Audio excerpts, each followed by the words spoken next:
বন্ধুরা ফাইনালি দুই ভাই বোনের শপিং ডান।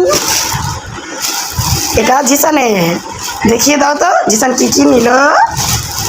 জিসানের ফার্স্ট একটা জুতা। ওয়াও, পছন্দ হয়েছে জিসান? তারপর জিসানের গেঞ্জি স্যুট। ওয়াও, পছন্দ হয়েছে। তারপরে জিসানের পাঞ্জাবি।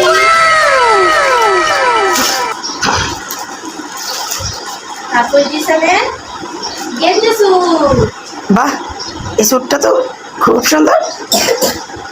বন্ধুরা জিসান ঈদের দিন এগুলো পরে তারপর তোমাদেরকে দেখাবে, তাই না জিসান?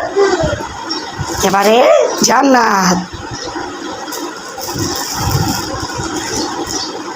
এটা হচ্ছে আমার ড্রেস। বাহ, খুব সুন্দর। বন্ধুরা দুই ভাই বোন ঈদের দিন পরে ফাইনালি তোমাদেরকে দেখিয়ে দেবে।